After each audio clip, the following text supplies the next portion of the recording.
cut it in a style that will be your... Hello, everybody. Oh, no, Welcome. I'm just going.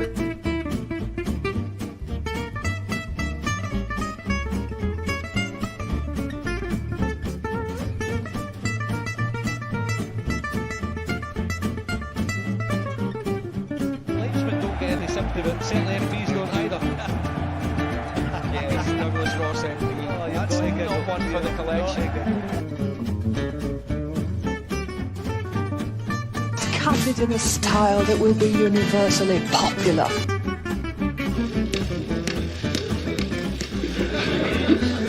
I used to think that Mona Lott was a fictional character, but it turns out it's actually the First Minister of Scotland. In the name of Stephen Kerr, a potato with more vitamin C than a lemon. I am not a potato. Deja vu, I'm sure I've been here before, but hello, everybody, and welcome to episode 5 of season 2. I hope you're all having a lovely day and you have braced yourself against this Supreme Court ruling. A little bit of news this week is that I saw today on Twitter that Rishi is investigating into Rab being bullied. Now, this poor Rab guy, shame. He's actually trying to rob us of our human rights and now he's feeling bullied. I can't feel sorry for him, I really can't. Quite ironic, isn't it? Okay, Sean, fire away. Huh? Or Graham?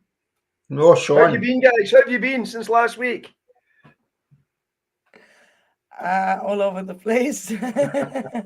business as usual then. I know what happening with me, just the same as ever. We work part-time job in the morning, recording in the afternoon, and watching the telly and drinking wine at night. Boring life, but hey, I love it. Like Dominic Raab, my heart bleeds for you, Graham. Poor soul, man.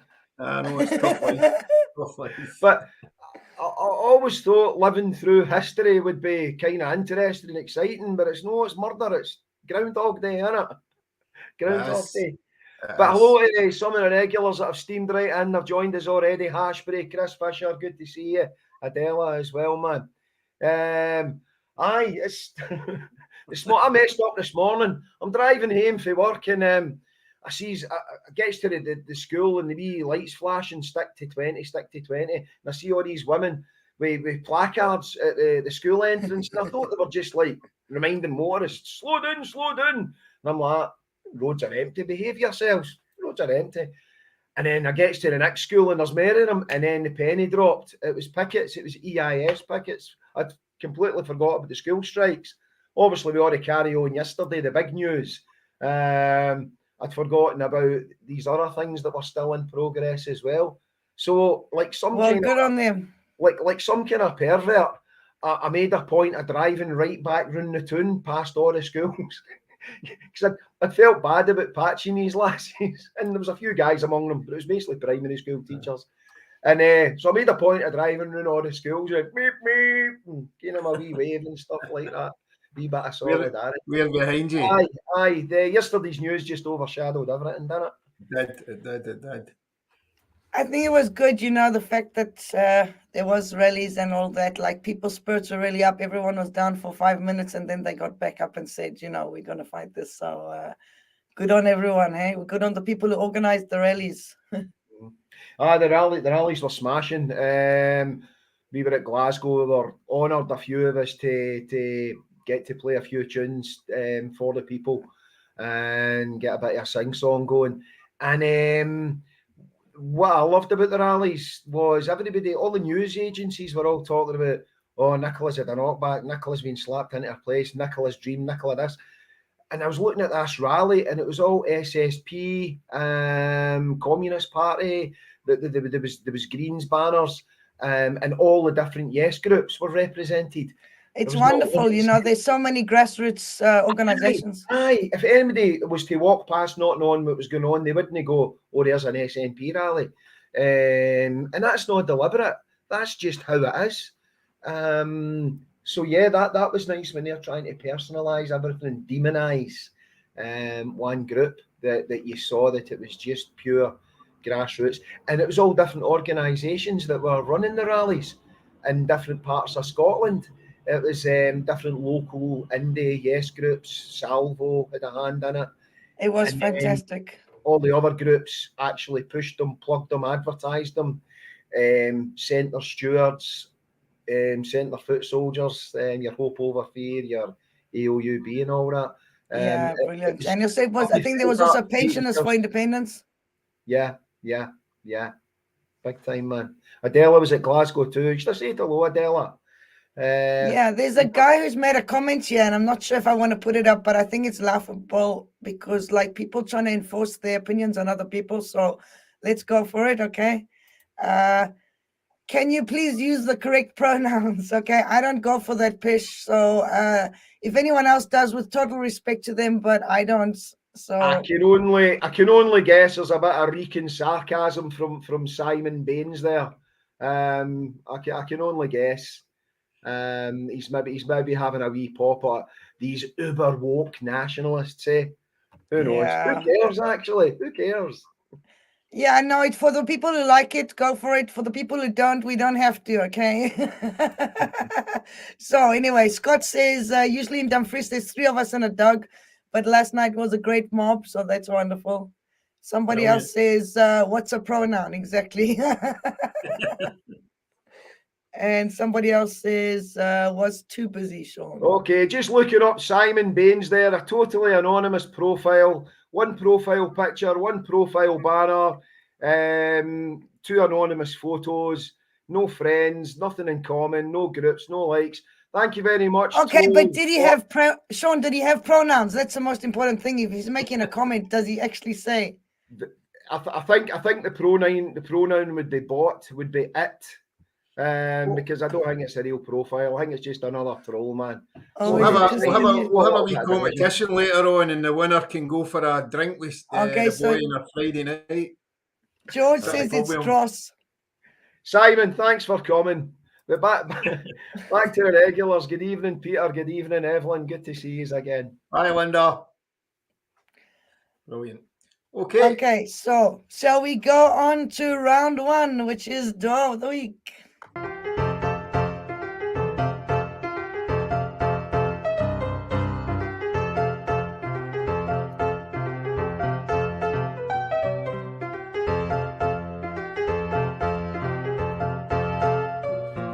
Ladies and gentlemen, it's Door of the Week!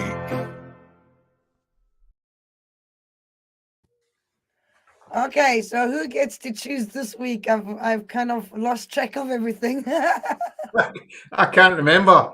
I think you got last time, Graham. I think it's Sean's turn. Do you know what? I don't want to ruin it. I don't want to ruin the trade secrets for all these people that are tuning in, but I think you've got these doors fixed anyway, Jem. No, I don't. It's totally random, you know. It could even be like somebody said here, the pronoun for Simon would be ball bag, okay, or ball bag removed. So there could even be a ball bag behind there. That's the first contribution of the night from Scott, the very man. That's glad to see Scott's on form as always. Cheers. Okay, Sean, stop dilly-dallying, choose a number, and remember, it's which one's got it? Number 1, number 3, number 10, and number 2. This is our penultimate show, isn't it? This series. Yeah. So I'm going to choose the penultimate door. Number 9. Aye. I wonder what's behind number 9, as Douglas Ross would say. For all these reasons, which are set out more fully in the judgment, the Court unanimously concludes that the proposed bill does relate to reserved matters. Accordingly, in the absence of any modification of the definition of reserved matters by an order in Council under Section 30 of the Scotland Act or otherwise, the Scottish Parliament does not have the power to legislate for a referendum on Scottish independence. A democracy fails to be a democracy if the people cannot change their mind. A democracy fails to be a democracy if the people cannot change their mind. Prost. There we go. Pronouns in the right place and everything, man. How good was that? He's a learned man. He went to a good Edinburgh school. Not that you would know it for that accent, no. I was just watching him and Train Spotting, and that guy just doesn't sound Edinburgh-ish at all. no, Was I he was not in thinking that that I'm movie? sure. Was he not the one that had the hand down the lavvy? I thought I've seen him on Tinder, you know. Tinder. What are you doing on Tinder? Anyway, let's leave it there. You know, explains why she was late on the night, though, doesn't it, Graham? Aye. Okay. Okay, guys, we have to discuss this, but we're also getting comments coming in. So should we just look at a couple of comments and then we'll chat about it? Okay, so we have Pete Skelly said, I need a number 2. Well, I'm sorry, Pete, we didn't go for number 2, went for number 9, and I know what you're getting at. I'm just Pete, you are a number 2. Linda Ross made a good wee point, something that hopefully we'll see coming through as well. Okay, let me get there. George says, how can ordinary folk understand that? Okay. Somebody else said, slam the door on their colonial faces. Absolutely. Like they're literally saying that you can't do anything unless you're a colony, but we're being treated like a colony. So it's, I don't know. Well, it's funny you should say that, because when I listened to the judgment last night, it said that, you know, that we weren't a colony. And I thought, what is the definition of a colony? So I looked it up today, and it says a colony is a country that is either ruled or partially ruled by another country. So against their wishes. Yeah, so if they don't rule us, they certainly partially rule us, because they've got that veto on us, any decision that we make regarding an independence referendum. So unfortunately, I mean, I know he's a really clever guy, you know that, but the old Lord, what was his name? The guy that he's for Edinburgh, another one for Edinburgh, the Token Scot. Lord Reid. Aye, is it Robert Reid? Aye, whatever. Anyway, but he basically last night be given that ruling, basically in effect said Scotland's a colony, because we do not have the right to make our own decision. We're either a colony or we're not a country. But if we're a country, then another country can tell us what to do. So I should really be on that. I should be on that wee committee there. I think I should go on that wee committee. I think so. Keep them straight. Well, the thing is, look, Graham, you need to be a lord to be on that committee. There was 11 lords and 1 lady. That was the committee that looked at this big constitutional question. Well, can I tell you, Sean? Can I put you straight there, Sean? I actually am a lord, because my wife thought it would be quite funny one year. You buy me one of those certificates, you know, where they sell them off a wee square of land. So I actually am a lord. So I could go on that board. I think I'll get a wee. I think I'll put a wee job application in there. That wee bit of paper she bought me for 25 quid, and that's more than most of them pay to become lords, to be honest with you. So I've actually paid for that. There you go, Lord Pepperjock. That's a bargain. Lord Pepperjock. You know, when you Lord Pepperjock of salad. Of what? You got in there, I thought you were going to break into a song, Graham. I may not be a lady, but I'm a woman. What's your pronoun, Graham? What's your pronoun? Somebody will need to tell me what a pronoun. Remind me what a pronoun is. It's been a long time since I've been George Neve. Getting away from Graham's personal life. George Neve had said, how can ordinary folk understand that? And that was an issue. There was so much misunderstanding about what their remit was, these guys, and what they were studying, all the big constitutional stuff. And it was quite ironic for it to boil down to that old adage, as you said, about the colony thing. If it barks like a dog and looks like a dog, it's a dog. You're not a colony, but you're being treated as one. And I think that's what ordinary people have taken out of that. It's you're not oppressed, but you may not be militarily oppressed, but we're democratically oppressed. But the definition of colony doesn't state that you have to be oppressed. He said that. That is not in the definition of colony. It says that you're ruled by or partially ruled by another country. Yeah. So, but did you look in the Scots dictionary or did you look in the Oxford dictionary, you know? I made a mistake. I looked in the pronoun dictionary.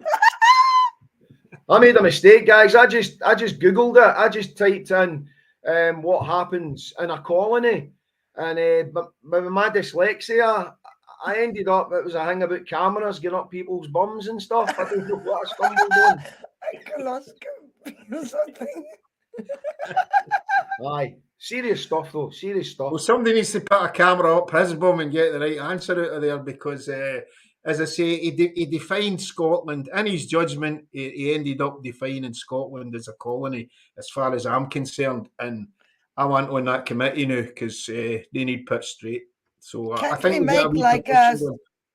a Scottish House of Lords, you know, because all these people have got these little pieces of land and this piece of paper. We could have a Scottish House of Lords. Everybody should buy one, and we should all just call ourselves Lord and Lady, and then they would lose their prestige, wouldn't they? Because I just wonder who's selling them. Is it going to like a English person that's making money off us? Because that's not on, by the way. I don't know. I need to ask the missus. She showed me at the time that the estate that I had bought a wee like 1 square foot of land on, which you had to legally buy. I've never actually went up and stood in my estate. I don't know if I'd get both feet in it, you know, but she thought this would be funny to wind me up, and it certainly wound me up, I must admit. But anyway, Sam Cooke's just come on there. That's an interesting point for Sam Cooke. I heard Sam at the rally last night as well, and he had said that they could have given 3 outcomes. There was 3 possible outcomes they could have objectively done, and that one wasn't the one that Westminster wanted. And I think that is interesting. Well, I was wondering if he was a double agent, because like Graham said, he literally said like this and this and this, and like implicating that we're a colony and then saying that we're not. And it's like, we're not daft, you know. Scotland's got the highest rate of like really qualified people, you know, with degrees and all this. And like, do they think we are stupid, you know? Yeah, I'm just thinking, with my wee bit of paper, do you think I'd get into the House of Lords for my 300 quid? Do I just need to show it at the door? I think just change the beanie, you know, you need a Union Jack on there. Jin's Eye had just said, just tuned in, and the transcription of the subtitles, the automated subtitles coming up are hilarious. That's kind of worrying, actually. I didn't know we had that. I didn't know that was a thing on here. Neither did I. She needs to put some of the things that we're saying up there, because they don't really do Scotch accents very well, do they, these things? Well, they can't do my accent. Can you imagine what it's saying? I'm saying, have you ever seen the errors in these transcriptions? Aye, but anyway, so back to that ruling yesterday. I must admit, I woke up today and very angry. I think I woke up after the referendum. The day after the referendum was like a death in the family, you know. It really felt horrendous. But I woke up this morning and I was just angry, you know, for the first time. I mean, what are they trying to do here? Turn Scotland into Northern Ireland, you know? I mean, like, what if you don't let people vote for the future? What other means do you give them? You know, this is crazy stuff. People are only asking for a vote, and they're turning it into a major thing. You know. Again, one of the consistently high-profile hard workers in the indie movement in recent years as well, wee Scribbles, Mick Larkin. I thought you were talking about me, Sean. Well. Eh? I thought you were talking about me. I said one of, not the most. Oh, right, okay. Aye, sorry, Mick Larkin last night. He's decided his banner. Always loved Mick's. He's an artist. He's always dead imaginative with the banners and things that he comes along with at rallies.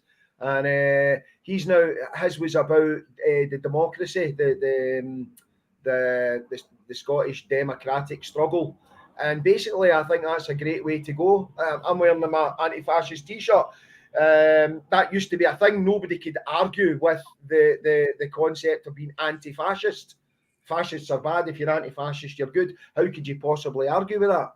Unfortunately, Trump and the far right press and everything have reframed that.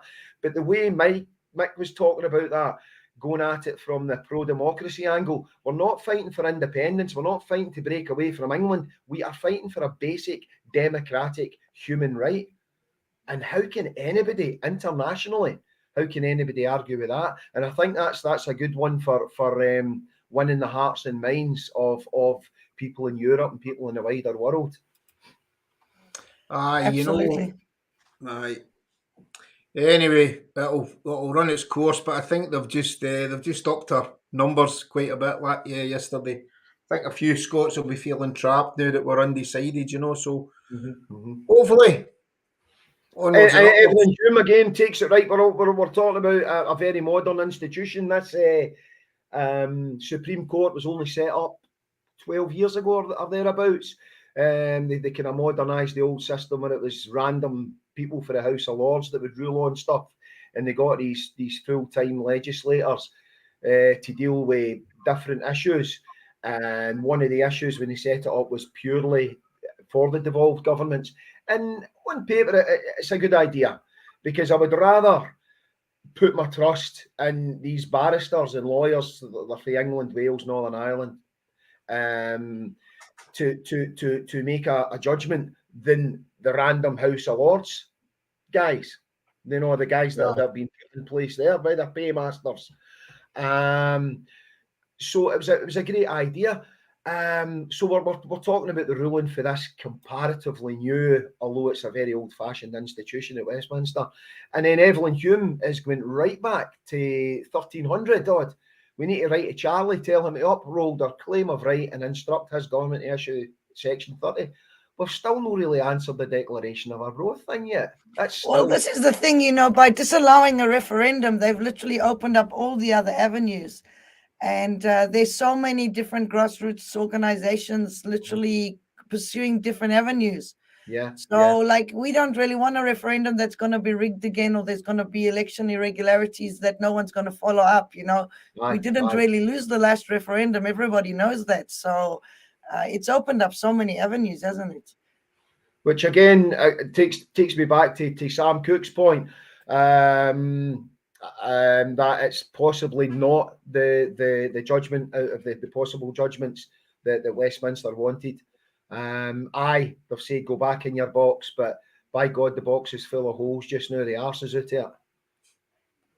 Well, the thing is, when you listen to what the second half of the clip was, it was saying that, democracy and all this, and they use so many excuses to get out of the EU, and all those excuses are totally valid for Scotland and Wales getting out of the United Kingdom, which is not a United Kingdom, but anyway, it's just a joke, really. Colin McDonald takes us back to a couple of weeks ago, and the destruction of Westminster. They've actually managed to light the fuse. Here's hoping, Colin. I think that's the thing, after the first referendum, people were feeling a bit defeated and down, and this time people are just going dead angry. I saw that so often all over the social media. People are really angry. Anybody else want to say anything else about that, Graham? You, Sean? No, I think I've had enough of it, to be honest with you. Okay, this story will just keep rolling. It's going to be an interesting one. Okay, shall we go on to round 2, which is ripping my knitting? Yeah, this is me. This is what's been ripping my knitting.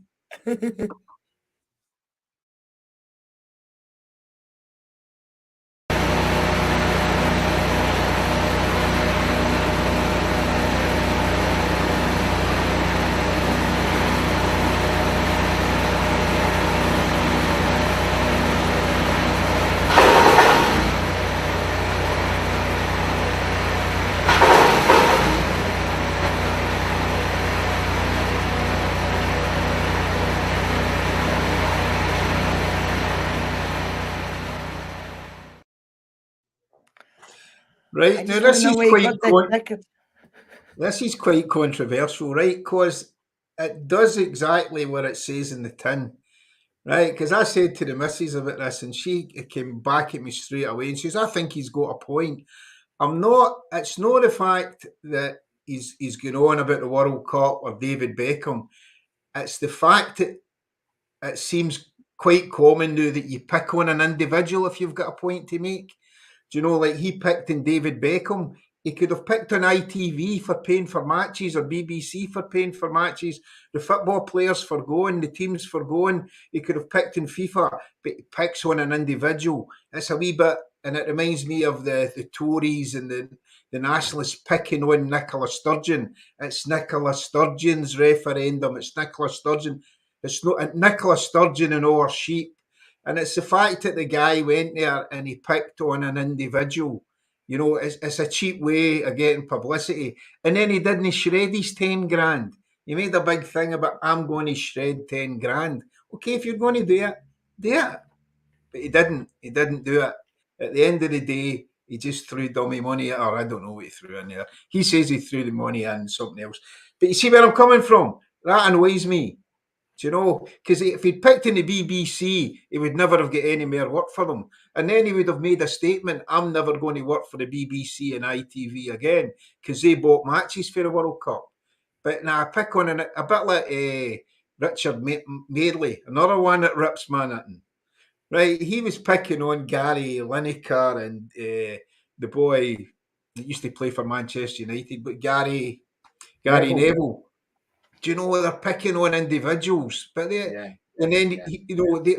he's picking on them for going and commentating on the games, but he's on GMB reporting the games. Do you know? But again, anyway, sorry. Right, and they're easy targets as well. Quite apart from them not losing you any work or not being big corporations with lots of lawyers. If you pick on a football player, he might not be happy, and all his club supporters might not be happy, but all the rest of the football supporters in the country will be quite happy. So they're easy targets as well, and you know you're going to make more people laugh than you are alienate people. But I was disappointed in Lysa. Wasn't ripping my knitting, but I was disappointed because just a couple of weeks ago, we were talking about him. He was quite the hero. He was the guy that was calling out Truss and all that, and he'd found a way around this BBC vetting thing where. I think we spoke about a couple of weeks ago where the BBC have had this directive where comedians aren't supposed to criticise the government too much anymore. The same reason that Mockery Week and all that was taken off there. So he was on these panel shows going, yes, I think it's wonderful. Truss is great. Yeah, we want to give the billionaires tax cuts. That's good. NHS has got too much on it. I'm so right wing. And we're all going, you're a laugh, man. But maybe he wasn't. Maybe he really is a Tory. Because he might be a double agent. When I thought about it, he didn't keep his promise. He said he was going to do something with all this money, and he didn't do that with all this money, and he put the money somewhere else. Right. That's a Tory, man.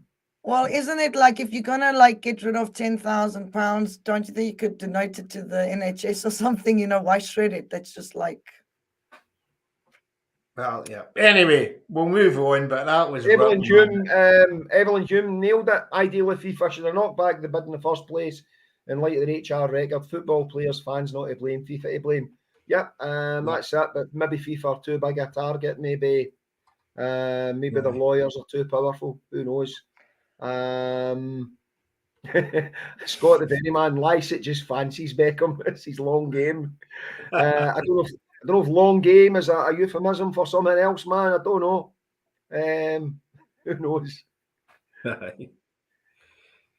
Right. Yeah, okay. there's quite a few. Oh, Pedro Mendes is watching. Good to hear from Pedro Mendes is watching under his real name. Pedro, what's your pronouns? Okay. Captain. Well, his pronouns captain. Okay, so just two more. So Pete Skelly, I think you're totally right. It was encouraging to see so many people, and people were in good moods. Actually, they were just like, "Oh, we don't take this seriously," you know. Okay.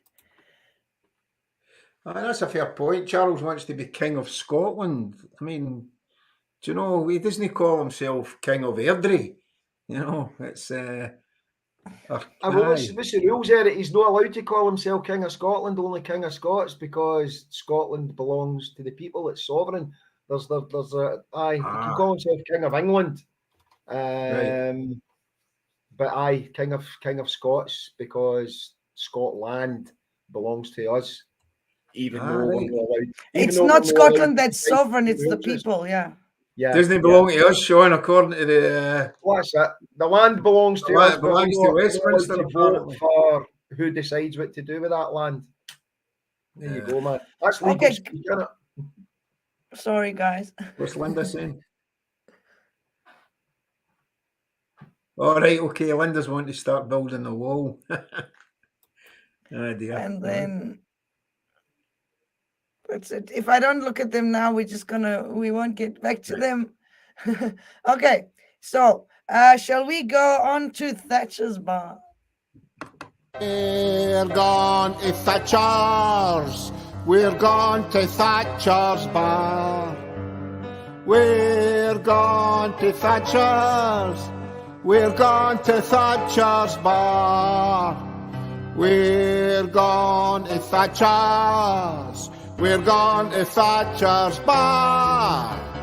Better get your skates on and get down to Maggie Thatcher's bar. Okay, so shall we? Oh, I like where you've got a new person there. And Boris is still eyeing out the boobies. You think he would have moved, but he's still there. Shall we see who's okay. Today? Anas Sarwar, who is the leader of the Scottish Labour Party. Anas, thank you very much. Great to have you back on the show. Sturgeon stuck it to you with both barrels. They actually put you in the same bracket as the Tories. How do you feel after that? Actually, I feel good after it, because I think it's clear that I think where she's fundamentally wrong is I don't think there is a majority for a referendum. In fact, I know there's not a majority for a referendum next year. There isn't a majority for independence. Well, he's as delusional as a Tory, so... The boy pretty much is a Tory, isn't he? He said she's put you up there with the Tories. How do you feel about that? Well, pretty good, actually, yeah. Big time. He's actually pleased he's getting some attention. It doesn't matter if it's negative or not. I don't think that's an accident. He's probably went and he's probably phoned head office and said, Mr. Starmer, sir, this guy says I'm like a Tory. Is that a good thing or a bad thing? And Starmer's went, good man, you're on the right track. Keep going. He's like, yeah, I'm a Tory. Keeps proud of me. Well, I don't know what you guys think, but for me, he's just like he doesn't even register on the scale. So he's insignificant to me. So I don't know what you think where he goes on this. Well, level. I think, if it looks like a Tory, talks like a Tory, acts like a Tory, it's a Tory. And I watched him on First Minister's Questions today, and he actually asked the same questions as Dross had just got his arse kicked for asking 5 minutes before. And he asked the exact same questions. And when you look at him, he went to a private school. He sends his kids to a private school. He's got a family business. He's now put the shares in trust for his kids, but from the family business doesn't pay the minimum, pays the minimum wage. And when he was asked why they don't pay above the minimum wage, he says, because we don't have to. Now, that doesn't sound like a socialist to me, but so dodgy wee guy, I think. He's just in politics any way he can be, and the Labour Party's a good vehicle for him, I think.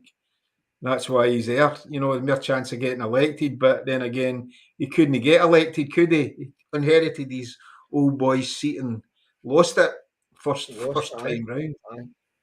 I think he's just a wannabe, Yeah. And it shows you how the Labour talent pool is really bottomed out. This is the leader, the spokesman, the leader for the North of Britain section. I call them that. I don't call them Scottish Labour. I call them North of Britain section. Knobs for short. He's He's the leader, and he's just another list MP, just like all these ones in the Tory benches. The main man in Scotland has just got in with the skin of his teeth in the list. But he's I liked George Neve said that presenter rips man it, and that guy in GB News, yeah, he is so annoying. But the fact again that it was GB News, they are the right wing news agency that they love the union. They want Andy that can stand against independence. So when they're ripping the pee out of him and having a laugh at him, he's not actually doing very well, is he? God love him. You've got to ask yourself, he's so against Scottish independence because he thinks we're better off in the UK. But as you said earlier, Sean, he celebrates Pakistan's independence every year, you know. I know, it's such double standards, and that's why he's a wannabe Tory, but like he doesn't really have it, to be honest. It's double standards, because it was like Pakistan breaking away from India and India breaking away from the British Empire. So yeah, him and his dad are always. What happened to his dad? Where's he nowadays? He's the governor of the Punjab. Oh, he's doing very well then, is he, Graham? No, really. he got no. A wee bit of dodgy dealing. But there was a wee bit of dodgy dealing with him over here as well. Wouldn't I remember there was the scandal with he got done with vote rigging, and then he got off in appeal, didn't he? Lindsay Gregg was reading your mind there, Graham. Lindsay Gregg. Aye, that's right. But I kicked out of Labour, but I gave his seat to his boy. You know, here, son, here's a wee present for you. They all vote Labour. So I know there was, but he got off with it. Apparently, the guy that he gave the $5,000 to, it turned out it wasn't a bribe; it was a loan. So, do you know? You know, I'm sure it's paid. I'm sure it's all paid back now, though. The loan. I'm sure it's paid back. Like a Tory government PPE contract. But just getting back to that actual segment, the thing he was commenting on, I was looking at the wider quote, and he contradicts himself. And then, he's taking fence sitting to a Keir Starmer level. He says there's no majority for the status quo. After he said there's no majority for independence, he says, but there's also no majority for the status quo. One thing is clear, there is a majority for change. Normally that status quo means no change, doesn't it? There's no majority for status quo, but there is a majority for change. What are you saying here, wee man? But that was just so as he could squeeze his wee bit in about how Labour were going to change things. They were going to come in and change everything. You know the way they've been going to abolish the House of Lords for about 200 years. Stammer was going to do that 2 weeks ago. Stammer was doing that 2 weeks ago, abolishing the House of Lords. That's big change, waiting for a great leap forward. All these promises. You fooled a lot of us in 97, you know, and you had, 3 terms with Blair? You could have reversed anything Thatcher done by then. You could have renationalised stuff. You could have given the unions back their rights and their powers. They done absolutely nothing. Once bitten, twice shy, 4 times. Stammer was going to renationalise everything though when he was running for leadership with the Labour Party. He was nationalising everything then. Aye. I mean, these are Tories, aren't they? You know, they'll say anything that they need to say to get elected. Then once they're elected, like somebody else tells them what to say, and they just say it without thinking.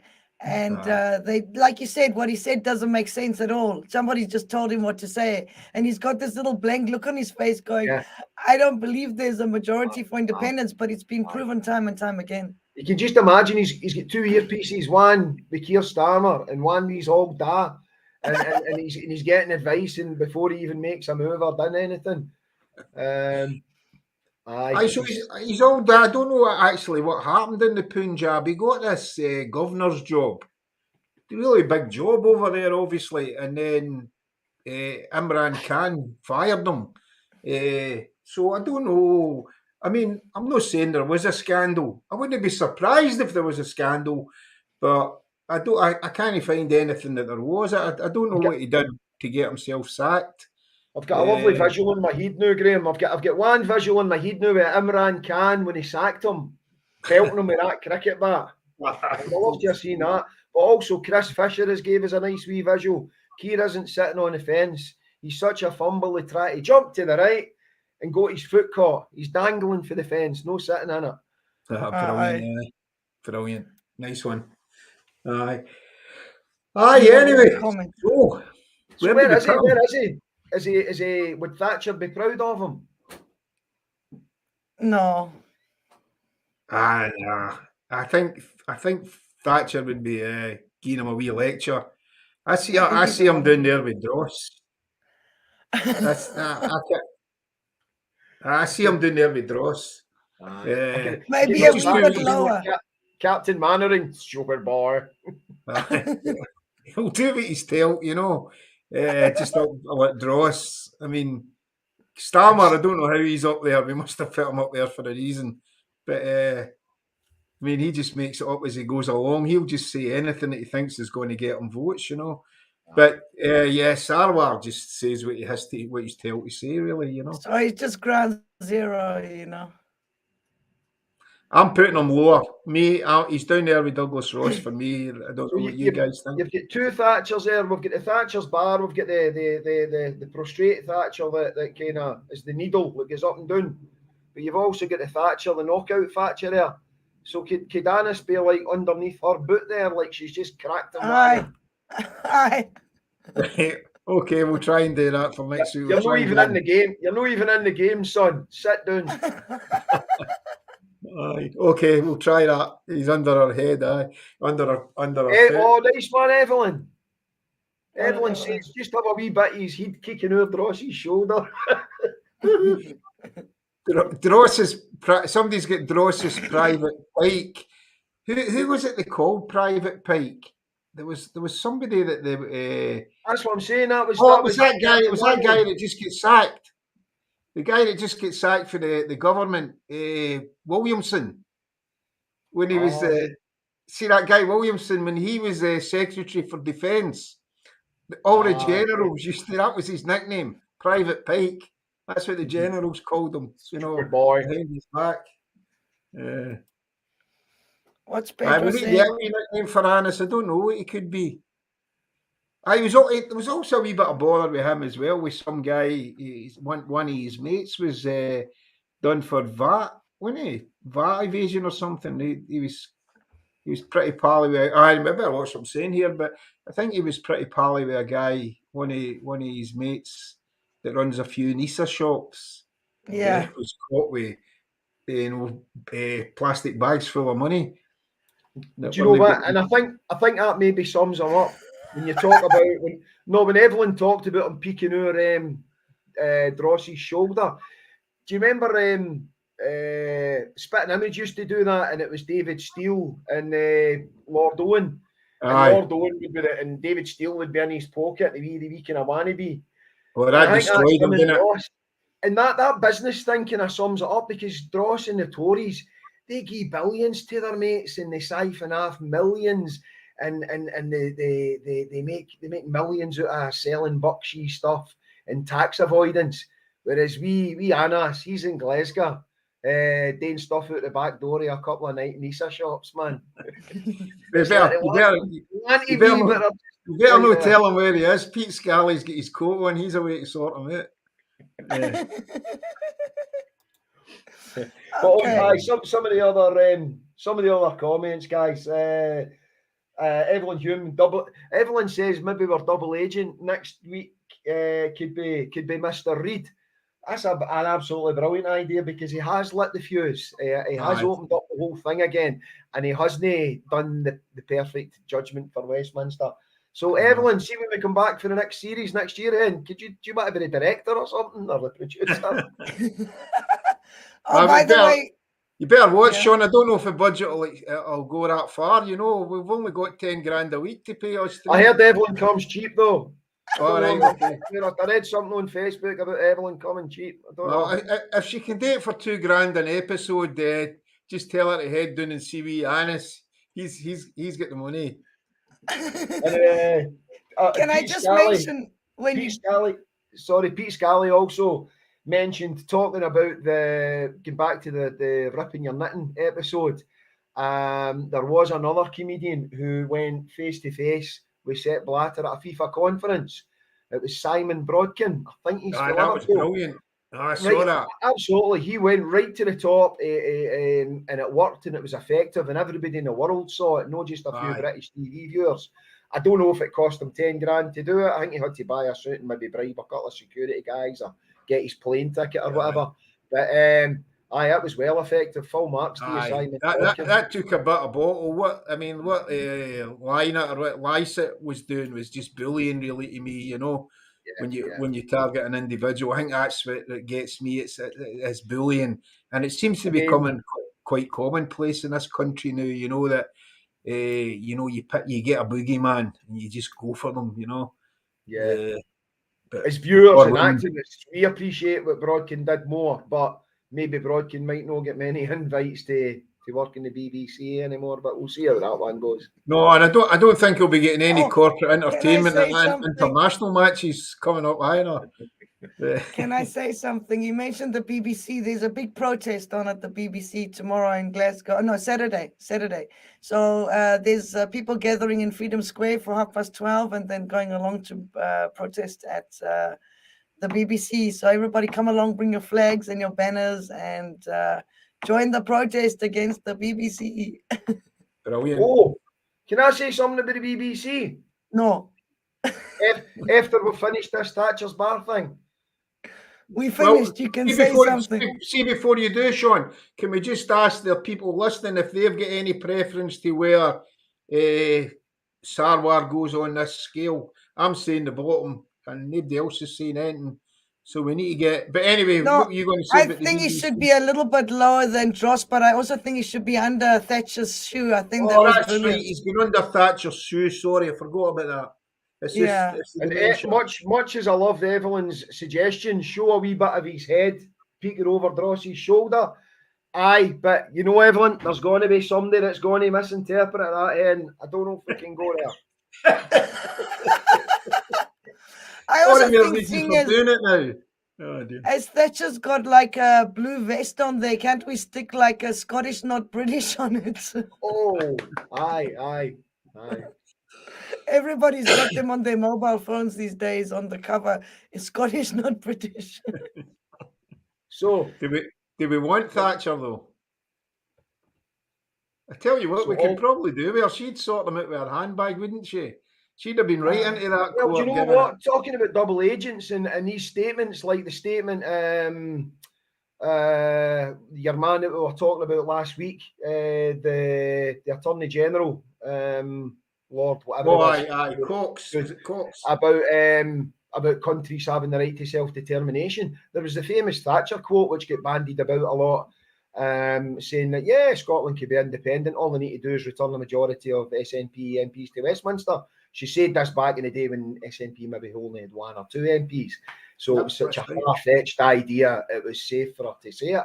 But it's down there on record, man. She did say it. So she could be a wee double agent. Well, maybe. Well, she won't take that lying down, you know.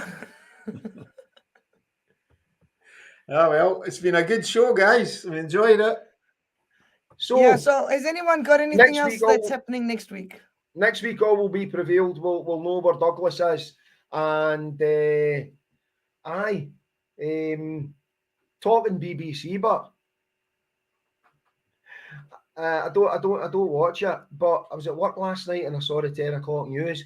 And of all the business people, of all the spokesmen for Scottish businesses that they can know, all the different industries in Scotland that will be affected by independence, the one guy they trotted out was the owner of some care homes.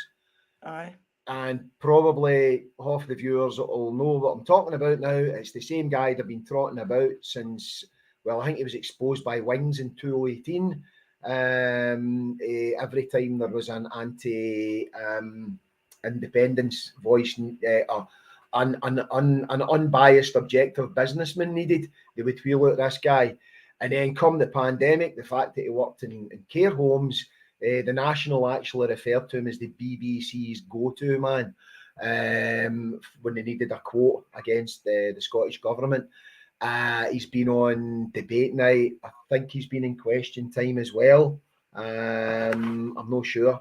Robert Kilgour is a guy's name, and there's a whole stuff. Look into him, people. Robert Kilgour, he owns a few, obviously apart from the care homes, runs a website, runs an organisation, Scotland in Business, Think Scotland. He funds another website owned by Brian Menteith, a Tory, ex-Tory MSP, big Brexiteer. He's no longer an MSP because he lives in France now, this Brexiteer. He's in it up to his neck. And after people calling out the BBC on wheeling this guy out every time, they still did it last night. And the article wasn't even about health or social care. It was about the whole the whole question, the whole legislative question. They could have had anybody, and I don't know, man, lazy journalism, or maybe they just don't care and they're giving it that. We'll keep using these Tories. Well, what do you think? Protest. What do you think, I Graham? shouldn't really be telling you this, but I'm sure he's behind one of the doors, so he might be popping up sometime. That's all I'm saying. Oops. Anyway, there's a couple of comments. Do you mind if we just look at them quickly? Yeah. Oh, where's Sean gone? Sean away. Oh, he's behind No, that. He's hiding behind that comment. Melanie's behind Melanie. Yeah, saying somebody saw the BBC misreporting Scotland. All right. There we go. And that's interestingly as well, Melanie, that it happened in Sweden, because we were chatting earlier on about the international view of Scotland, and I think compared to 2014, Britain doesn't have as much clout. It doesn't have as much respect on the international stage.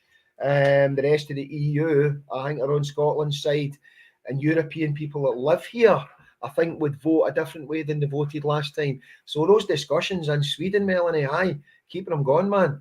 Won the hearts and minds. Well, something also to notice that I noticed on Twitter that Finland's actually supporting Scotland in the independence bids. Like from this morning, they were literally made a flyer, like a digital flyer to say that they are supporting Scotland in the bid for independence. So we've got a lot of international support, and a lot of the pre-colonized countries, like 61 of them, are all stepping forward and saying we support Scotland. Good. So Good. I don't think. I tell you what, actually, that's a good way forward, isn't it? Get in touch, get all the other countries who got their independence to get behind us and give us support. Yeah. So there's wee Scotland saying, I'm not a colony myself, but some of my best friends are colonies. There's business things. Who are you calling a colony? Scott the Ferryman.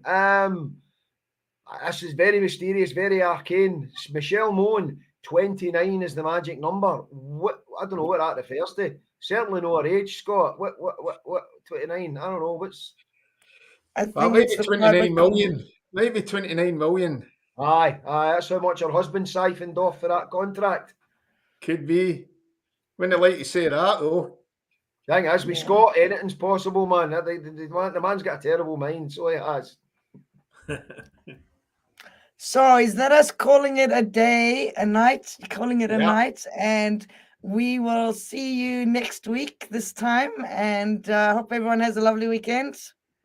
Anyone else got a final word? Oh, just thanks to all the people for tuning in and being online before we were ready to give their contributions.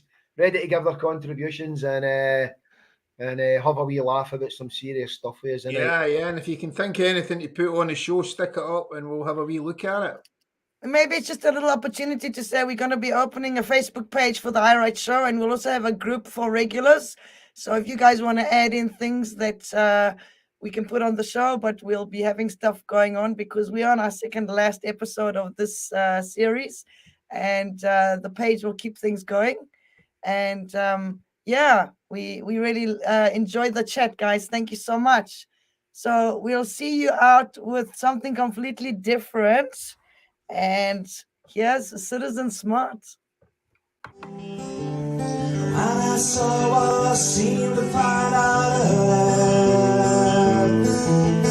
how to open doors with just a smile.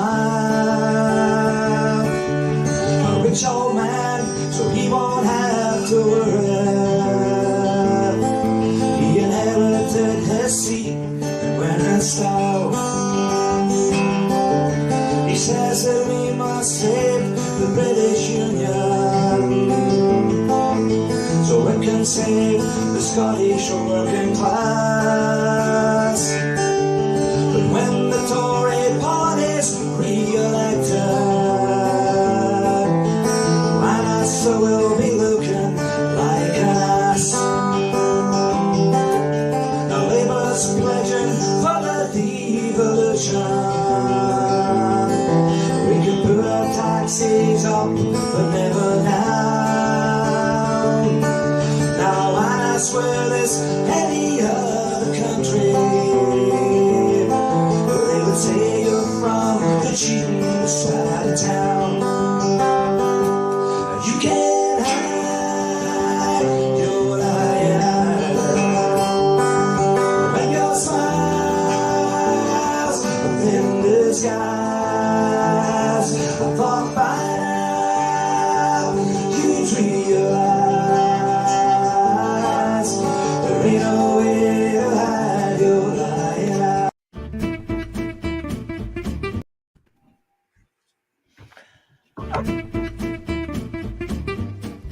It's not going on for some reason.